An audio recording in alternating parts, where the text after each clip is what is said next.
সীমাহীন এবং তার যে এই যে অনুপস্থিতিটা চলে যাওয়াটা এটা আসলে আমাদের জন্য অনেক বেশি দুঃখজনক, অনেক বেশি কষ্টদায়ক। উনি তিনবার প্রধানমন্ত্রী এবং বিশ্বের নারীদের মধ্যে উনি নাম করা একজন ব্যক্তি। কারণ উনি যেহেতু তিনবার প্রধানমন্ত্রী, উনি স্বামী হারা, উনি একটা সন্তান হারা, তারপরে এই দেশের জন্য ওনার যে অবদান এতগুলো মানুষের ভালোবাসা দেখে বোঝা যাচ্ছে। আসছি বগুড়া থেকে, গাবতলী থেকে। আর এখানে এসেছি আমাদের প্রিয় নেত্রী খালেদা জিয়ার কবরটা দেখার জন্য এসেছি। আপনি বগুড়া থেকে আসছেন, বগুড়া থাকার সময় খালেদা জিয়া সম্পর্কে একটু বেশি জানার কথা। খালেদা জিয়া নাই, বগুড়ার মানুষ কতদিন খালেদা জিয়াকে মিস করে? হ্যাঁ, অনেক বেশি মিস করছে, কারণ তিনি তো দেশের নেত্রী, আপসীন নেত্রী এবং হচ্ছে বগুড়ার মানুষের তার প্রতি যে ভালোবাসাটা সেটা আসলে সীমাহীন এবং তার যে এই যে অনুপস্থিতিটা চলে যাওয়াটা এটা আসলে আমাদের জন্য অনেক বেশি দুঃখজনক, অনেক বেশি কষ্টদায়ক। বগুড়া তো শহীদ প্রেসিডেন্ট জিয়াউর রহমানের বাসা ছিল, এজন্য কি বগুড়ার মানুষ এক্সট্রা কোনো সুবিধা পায় নাকি কোনো কিছু? না, আসলে ক্ষমতায় তো ছিল যারা তারা আমাদেরকে ওই ধরনের কোনো সুবিধা ভোগ করতে আসলে দেয় নাই বা আমরা ওইভাবে পাইনি। ইনশাআল্লাহ আল্লাহর রহমতে পাবো, এটা আশা করি সামনে। বাংলাদেশের গণতন্ত্র প্রতিষ্ঠায় খালেদা জিয়া এবং শহীদ প্রেসিডেন্ট জিয়াউর রহমান ওনারা যে কাজ করবে দুইজনই বগুড়ার মানুষ, সম্মিলিতভাবে বগুড়ার কোনো এক্সট্রা কোনো ভূমিকা আছে কি? বগুড়ার সম্মিলিতভাবে ভূমিকা বলতে তাদের প্রতি যে ভালোবাসাটা তারা চেষ্টা করেছেন যথেষ্ট পরিমাণ এবং হচ্ছে বগুড়া তো আমাদের বলা হয় যে আমাদের বাংলাদেশের দ্বিতীয় একটা রাজধানী হিসেবে ধরা হয়, সবার কাছে অনেক বেশি পরিচিত এবং তাদের জন্যই তো পরিচিত, তাদের কারণেই পরিচিত আর কি।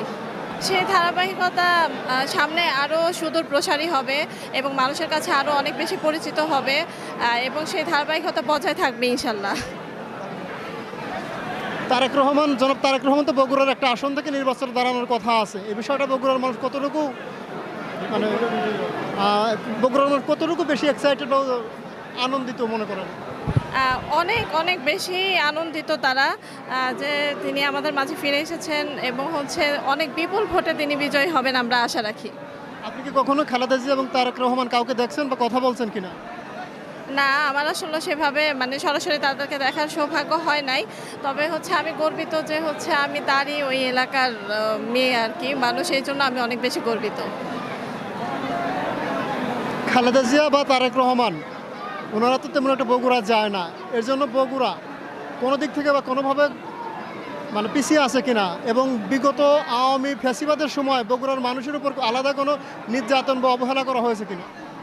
না, ওনারা যে যান না তারপরেও যে তাদের প্রতি ভালোবাসা, শ্রদ্ধা এগুলা আসলে বগুড়ার মানুষের কমে নাই, বরং বরাবরই ছিল, এখনো আছে, ভবিষ্যতে ইনশাল্লাহ থাকবে। আমি নওগাঁ থেকে আসছি।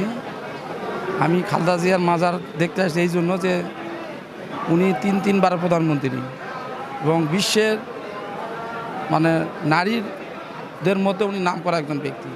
কারণ উনি যেহেতু তিনবার প্রধানমন্ত্রী, উনি স্বামী হারা, উনি একটা সন্তান হারা, তারপরে এই দেশের জন্য ওনার যে অবদান এতগুলো মানুষের ভালোবাসা দেখে বোঝা যাচ্ছে। তো এই আমার বাচ্চাকে ভবিষ্যতে মানুষের জন্য কাজ করলে মানুষদের মনে রাখে, এটাকে যেন সারা বুঝতে পারে, তার জন্য এখানে আসা আমরা এই জন্য সপরিবারে আসছি, দেখতে আসছি, যেন মানুষ বুঝতে পারে যে আসলে মানুষকে ভালোবাসলে মানুষই ভালোবাসা দেয়।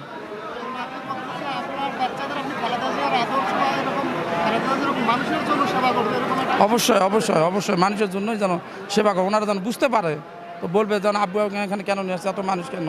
আমি যে বলতেছি বাবা উনি এই ছিল, তখন উনি বলতেছে ঠিক আছে আব্বু আমি এরকম হবে।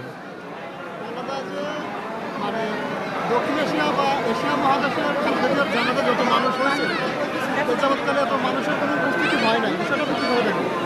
না, এ যাবৎকালে এখনও হয় না, রেকর্ড নাই, যেটা আমাদের পরিসংখ্যানে দেখা গেছে প্রায় কোটির উপরে লোক। যার কারণে আমরা জানি যে যেহেতু উনি আপসীন নেত্রী, ওনার প্রতি একটা মানুষের যে ভালোবাসা এতগুলো মানুষের জন্যই এটা বোঝা যায়। আমার বাচ্চারা যেন বুঝতে পারে, যার কারণে এখানে নিয়ে আসে। জানাজাকে কেন্দ্র করে দক্ষিণ এশিয়ার ভারত, পাকিস্তান, নেপাল, ভুটান, শ্রীলঙ্কা থেকে বিভিন্ন রাষ্ট্রীয় অতিথিরা আসছে, বিষয়টা আপনাদের কতটা সম্মানী বা কতটা গুরুত্বপূর্ণ মনে করেন? অবশ্যই সম্মানী পাওয়ার যোগ্য, তার কারণ আমি মারা গেলে তো কেউ আসবে না, দেখতে আসবে, উনি একজন সম্মানী ব্যক্তি বিধায় সম্মান দেওয়ার জন্য বিভিন্ন দেশ থেকে আসছে এবং বিভিন্ন দেশের রাষ্ট্রদূতা পর্যন্ত দেখা করেছে, যেহেতু উনি একজন সম্মানী ব্যক্তি। খালেদা জিয়ার কোন শিক্ষাটা আপনি আপনার জীবনে বাস্তবায়ন করার ক্ষেত্রে খুবই গুরুত্বপূর্ণ মনে করেন?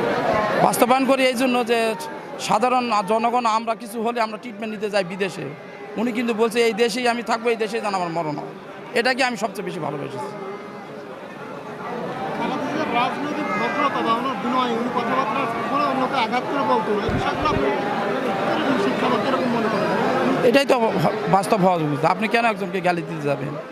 কেউ যদি আপনাকে গালি দেয়, তাকে আপনার গালি দেওয়ার দরকার নেই, বরং তার জন্য আপনি দোয়া করতে পারেন। গালি দেওয়া ঠিক না, যার কারণে ওনার এত জনপ্রিয়তা। তাহলে আমরা বলতে পারি খালেদা জিয়ার জনপ্রিয়তা ছিল তো রাজনৈতিক শিষ্টাচার, শিষ্টাচার, ভদ্রতা, নম্রতা, আপোষহীন সব কিছুতেই তার অবদান ছিল। বাংলাদেশের গণতন্ত্র প্রতিষ্ঠায় খালেদা জিয়ার অবদান কিভাবে মূল্যায়ন করেন?